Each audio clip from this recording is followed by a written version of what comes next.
আল্লাহ তাআলা বলেন পবিত্র কোরআনুল কারীমের ২য় নম্বর সূরা সূরাতুল বাকারা। আল্লাহ বলেন সূরা বাকারার ১৮৩ নম্বর আয়াতের মাঝে, ইয়া আইয়ুহাল্লাযীনা আমানু কুতিবা আলাইকুমুস সিয়ামু কামা কুতিবা আলাল্লাযীনা মিন ক্বাবলিকুম লাআল্লাকুম তাত্তাকুন। হে ঈমানদারগণ, তোমাদের প্রতি রোজা ফরজ করা হয়েছে যেমন তোমাদের আগের লোকেদের প্রতি ফরজ করা হয়েছিল।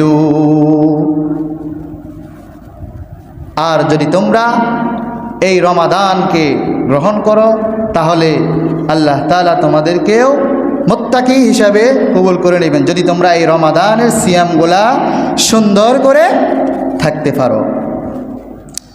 তাহলে বোঝা যায় যে আমাদের পরবর্তী অর্থাৎ রাসূল সাল্লাল্লাহু আলাইহি সাল্লামের আগের যুগেও আগের জমানায়ও এই সিয়াম ছিল, তবে সেটা 30টি সিয়াম নয়, সেটা ছিল আইয়ামে বীজের সিয়াম, সেটা ছিল মাহরমের সিয়াম।